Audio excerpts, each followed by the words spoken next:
Hello YouTube, this is Lachlan T 1984 from Melbourne, Australia,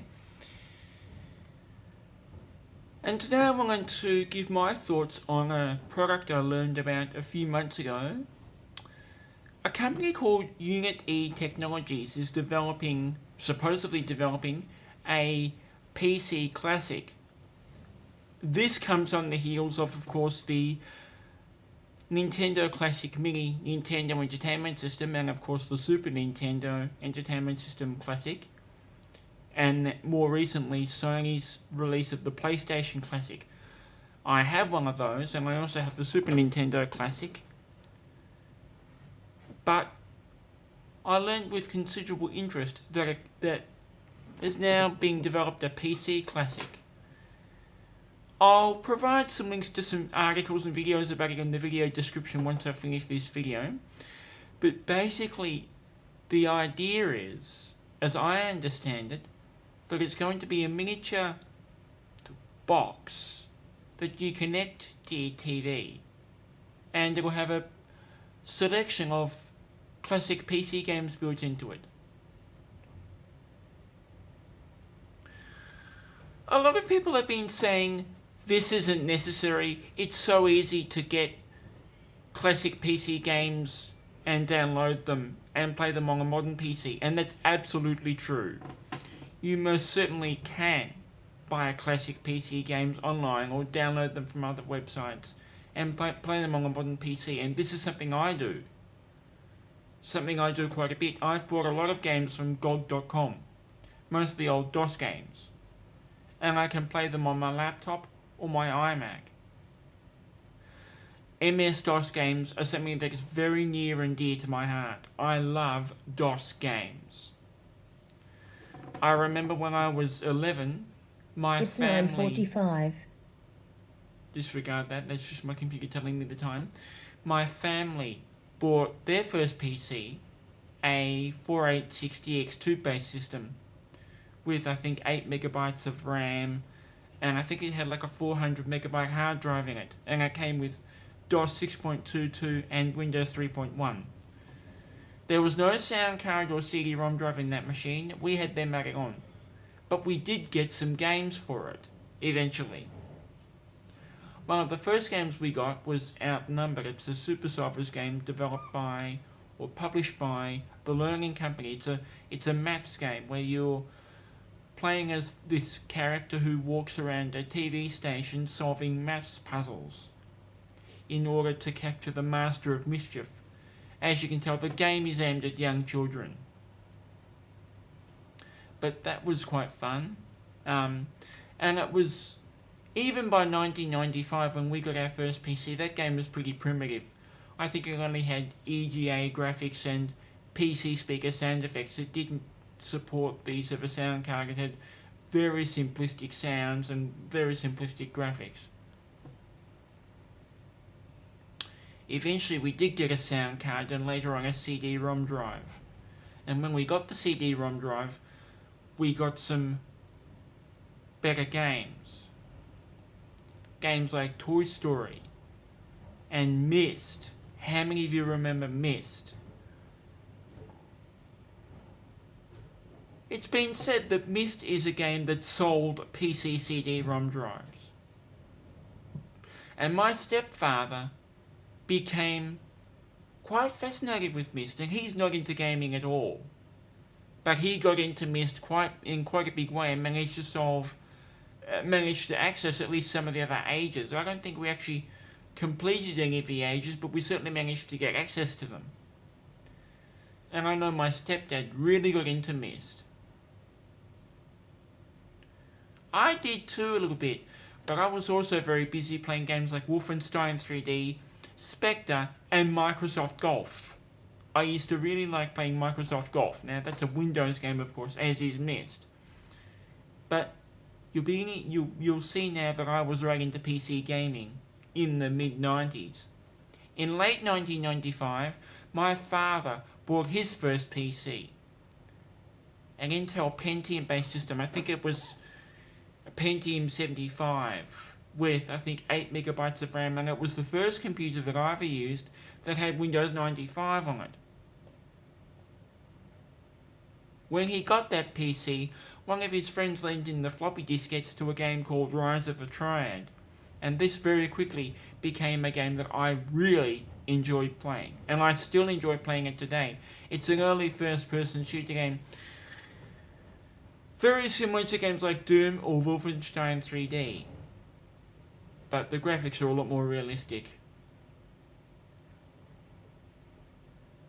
When Dad got his PC, he received with it a CD called Action 100. It was a collection of shareware games. 100 shareware games. I spent countless hours exploring the games on that CD and playing them. They were all shareware games, but they were games that I enjoyed playing. Games like Duke Nukem 2, Mystic Towers, Hocus Pocus. What else was on there? Oh, Halloween Harry, or Alien Carnage as it's often known as. Ken's Labyrinth. I think it had Jewel of the Jungle, but I didn't really know how to get that game to work. I was only 12 years old at this time, and I really didn't understand MS-DOS very well, or how to play DOS games in Windows 95. I knew a little bit about DOS. My stepdad had tried to teach me how to use DOS, and my dad showed me enough about DOS that I could get Rise of the Triad to play on my own without having to ask Dad to start the game for me.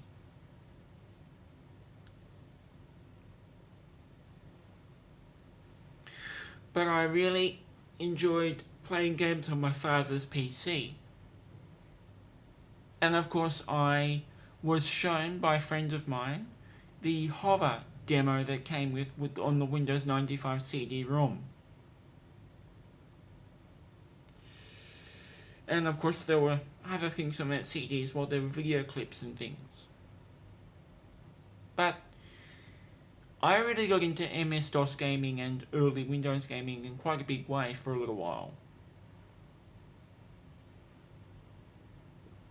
So I was absolutely delighted in 2010 when I discovered DOSBox. This is when I was still using Windows XP. I discovered DOSBox and started playing some of the games that I enjoyed playing as a child. In late 2010, I upgraded from Windows XP to the iMac I'm currently using.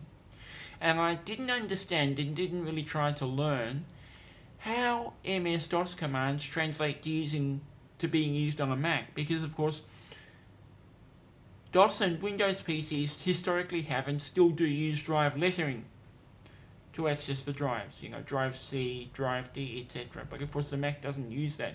So I didn't know and never learned how to map folders on my Mac to DOS such that I could access my collection of DOS games from within Mac OS.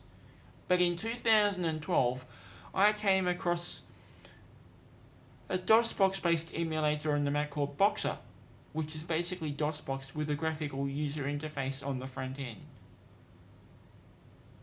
And when I discovered that, I became hooked on playing classic DOS games again. Then of course GOG.com started selling DOS games on the Mac, and most of them are powered by Boxer, though not all of them. I have the Jungle Book, for example, on my computer, and that uses the standard DOSBox as far as I know, and this is on the Mac.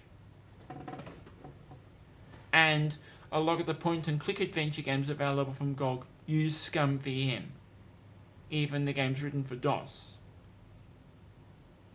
Earlier this year I bought myself a new laptop. I bought myself an HP laptop with Windows 10 on it, and I plan to go back to using Windows 10 full time. I plan to, at some point soon, stop using the Mac and go back to Windows 10. Though that's getting off topic. And my DOS games work quite well on the laptop.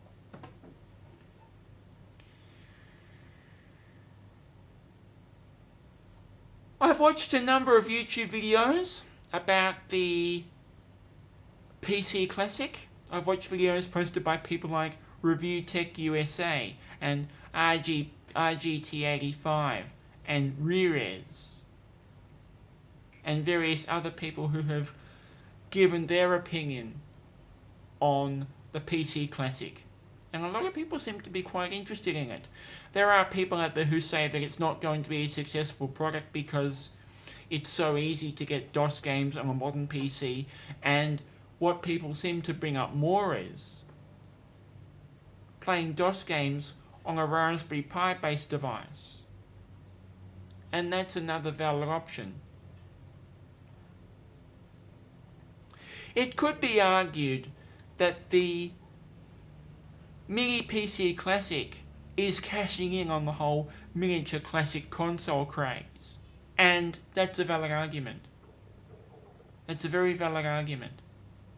Because Nintendo started that, or it could be argued that AtGame started that with their Mega Drive or Genesis consoles, which are generally regarded as being quite poor products, having poor emulation issues and things like that.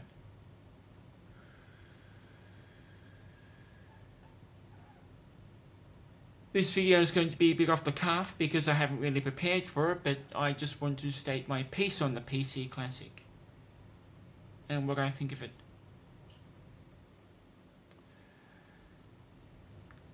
The PC Classic is in prototypical stage at this point, and it's my understanding that Unit E intend to source funds from crowdfunding. I think they're going to launch a campaign on Kickstarter. I haven't really looked into that, but I'm going to. And I think a lot of people are concerned about this because if they launch on Kickstarter, are they going to get the amount of money they want to fund the project? One of the interesting things about the PC Classic, at least in its prototypical form, I've seen pictures of it. On the back of the unit, it has composite video outputs on it. I find this interesting and also very odd, and perhaps arguably speaking unnecessary, because how many people in the 90s connected their PC to their TV set? How many people did that? Very few. Very few did it. And one of the reasons for this is because PC games at the time oftentimes ran in resolutions that were not capable of being displayed on a standard TV set. It is certainly the case that a lot of early CGA capable PC graphics cards had composite video outputs on them.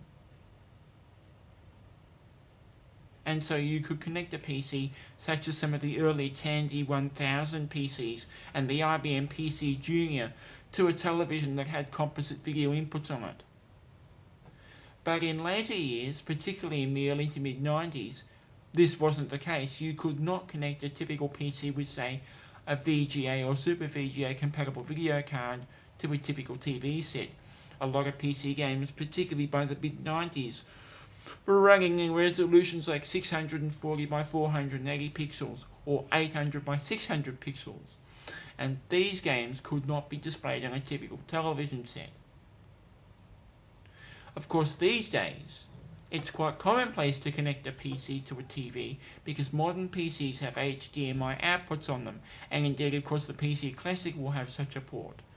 My new laptop has an HDMI output on it, and I can very easily connect it to my television and play classic PC games on my TV set, and I have done that, and it works well. But I do find it odd that the PC Classic has composite video outputs on it. Of course, it has HDMI, and I think that's what most people will be using should they buy one. The other interesting thing is that the PC Classic comes with a game controller. Now, I don't think terribly much is known about the game controller at this point. If it is, then I stand to be corrected. But it comes with a game controller that I presume will have, well, obviously action buttons and a control pad and possibly a few thumbsticks. But here's the thing. Historically, and to this day, Most PC games are really meant to be played with a keyboard and mouse, not a controller. Of course, many PC games support controllers and gamepads and joysticks, but that's not the primary form of input. And there are games out there that don't support gamepads and joysticks. I think of games like Epic Pinball, for example. I don't believe Epic Pinball supports a gamepad. I think that game is predominantly meant to be played with a keyboard. Certainly that's how I play it. I do sometimes play games with the controller. I mean, this morning I was playing Skunky Kart with the PlayStation Classic controller plugged into my iMac, and that works beautifully. Works very well. Very well. But most people who play PC games, old and new, would probably rather play them with a keyboard and mouse.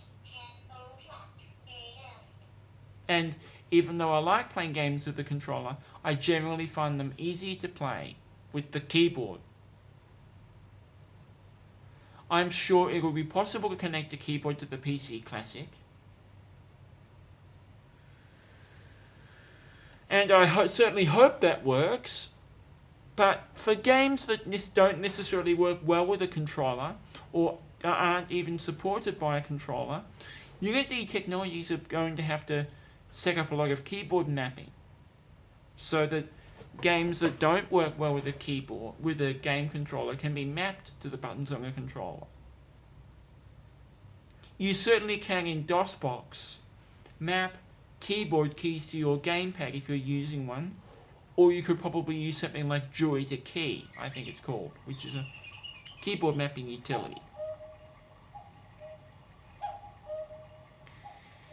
It's my understanding that the PC Classic will also have a memory card slot on it that will allow you to potentially download games onto the PC Classic. I wonder if Unity Technologies will partner with someone like GOG.com or Steam to allow people to legitimately download games and then copy them to a memory card and play them on the PC Classic. For authenticity, I think it would be excellent if the PC Classic made floppy disk drive noises when copying games onto the unit from a memory card. I think they're going with SD cards. Certainly, the prototype of the unit has a memory card slot on it that looks like a traditional floppy drive. And I think it would be hilarious, not to mention very authentic, if when you copy games off a memory card onto the PC Classic, the PC Classic were to issue floppy drive type noises. So it would start going da da da da da da da da da da da da da da. Who doesn't remember noises like that from loading games off floppy disks onto a classic PC? Who doesn't remember those noises? I certainly do. I also remember when I was at Dad's house, the noises the CD-ROM driving his PC made. The high-pitched whine of the disc spinning, and the noise of the laser servo moving backwards and forwards. And oftentimes the CD-ROM drive would slow down and the drive would make interesting noises. And I remember when my sister used to play Dangerous Creatures, she'd get frustrated when the CD-ROM drive would just go... Oh well, that's not the most accurate representation of the noise that it made, but you'd hear the disc repetitiously spinning up and slowing down. I don't know why it did that, but that used to happen. I think Dad's computer had a Panasonic 4-speed CD-ROM drive in it. We eventually got a CD-ROM drive in our home PC, and it was an 8-speed drive. And I remember when playing games on that, sometimes the vibration of the drive would cause the whole PC case to vibrate.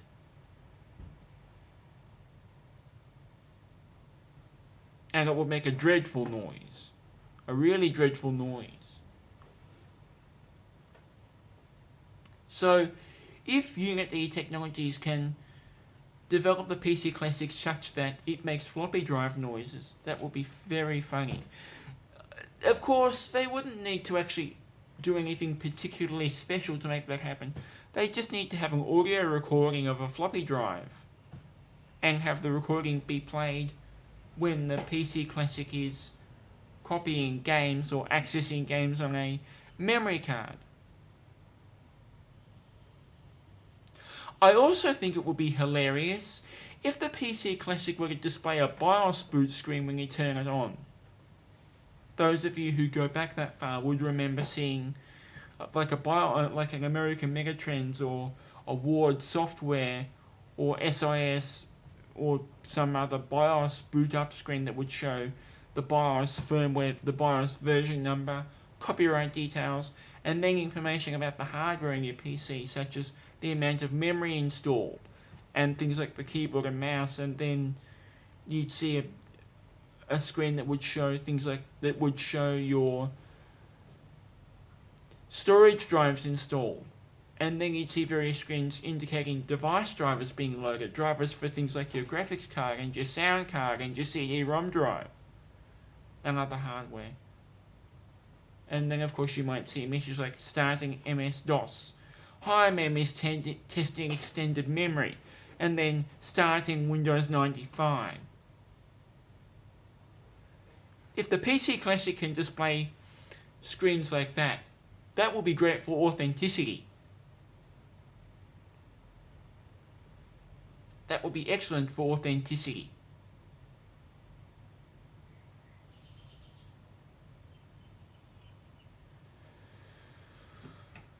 I also wonder what kind of graphical user interface the PC Classic will have. Will they emulate something like Windows, or will they emulate one of these DOS launcher utilities like Quick Menu? I remember friends of ours had a PC that had DOS and Windows on it, and it also had Quick Menu on it, which allowed you to quickly launch DOS programs. Quick Menu looked a bit like Windows 3.1. Well, a little bit. It was accessible via the keyboard and the mouse.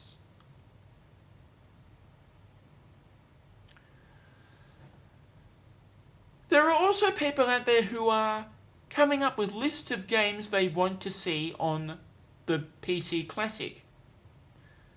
And I certainly have an opinion on what games I'd like to see on the PC Classic. I'd be particularly interested in seeing, well, Doom, obviously. Who doesn't want to see Doom on the PC Classic? Because Doom was an absolute classic game back then, and it's still regarded as a classic today. I'd love to see, well, the typical DOS games like Doom and Wolfenstein 3D and Rise of a Triad and Hocus Pocus, and games like Jazz Jackrabbit and Epic Pinball, and there are just so many DOS games. Street Road 2, Stunts, Sylpheed, perhaps even games like Alley Cat.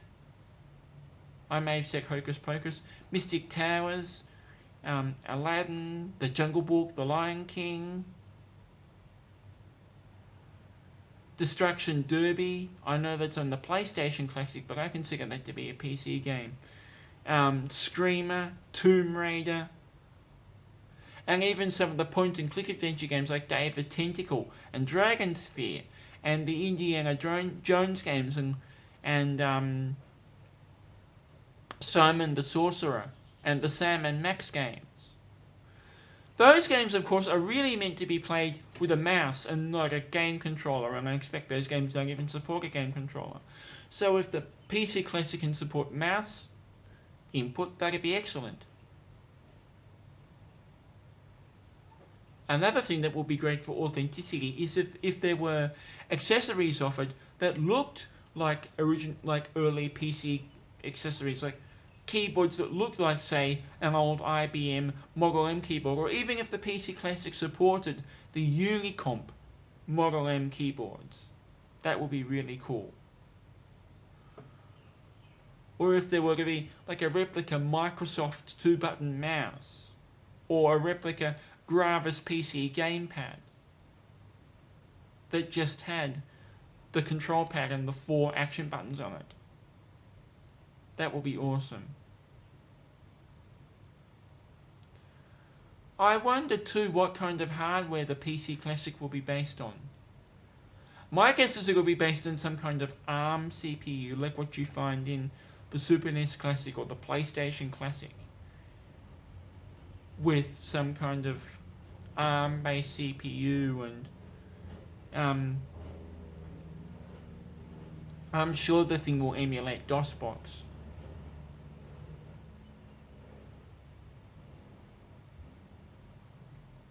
In fact, if it doesn't emulate DOSBox, I'd be more surprised than if it did.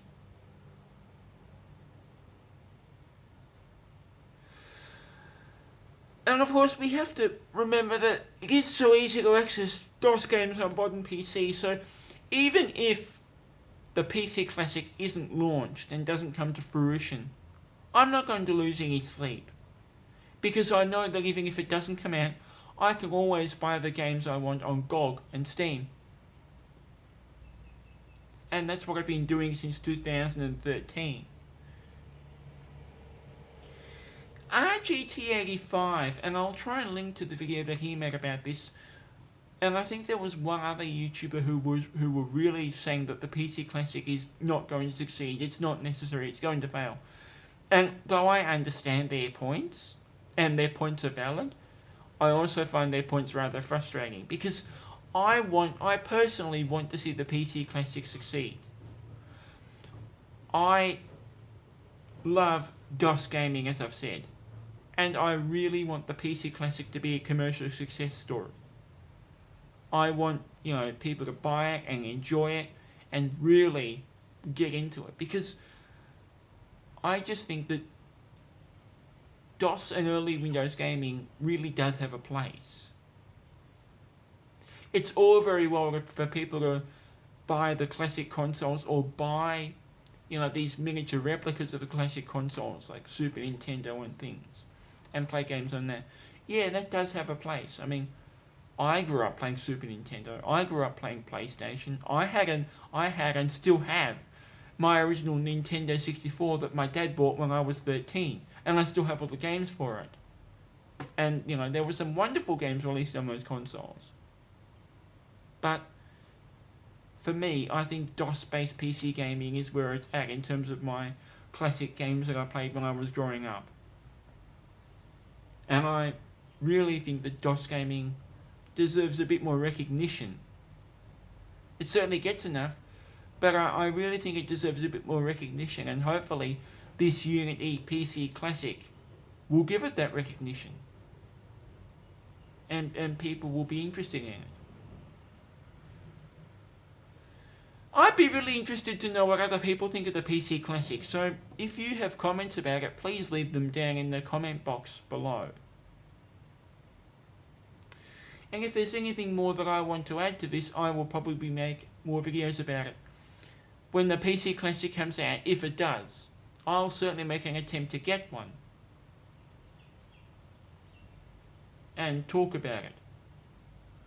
I just have a lot of very deep-seated respect for DOS gaming. I have often wanted to build a 90s DOS gaming rig. A PC with, say, a Pentium 100 or 133 in it, a classic Sound Blaster 16 sound card, a Super VGA compatible graphics card, a CD-ROM drive, and have Windows 95 on it, and DOS, of course, and a lot of the classic DOS games that were really popular back in the 90s, and even some of those that weren't so mainstream that I enjoyed, games like Spectre. I don't think Spectre or Spectre VR were terribly mainstream, but I love playing Spectre on our old 486, or as I used to call the game back then, Spectre Challenger. Basically, it's an early 3D tank battle game, where you drive around in a 3D world shooting at tanks that try to shoot you. The game was an awful lot of fun. And I quite liked it. It came out in, I think, 1992 or 1993. My stepdad's father gave me the game on floppy disk in 1996. Just after we got the sound card put in our PC. He also gave us Microsoft Golf on CD-ROM, but we couldn't play that until we got a CD-ROM drive in our PC. And I really enjoyed playing Spectre. Sadly, when we got our computer upgraded to a Pentium 200, I couldn't play Spectre anymore because we didn't have the disc anymore, and I don't know how well it would have run under Windows 95. But it certainly ran relatively well under Windows 3.1. It did crash quite a bit, but it was still playable. Anyway, those are my thoughts. This video has been very off the cuff and very haphazard and not very well organised. But those are my thoughts. Let me know what you think about the PC Classic and MS-DOS Gaming in general. Anyway, everyone, thanks for watching, and I'll see you soon. All the best for the holiday season.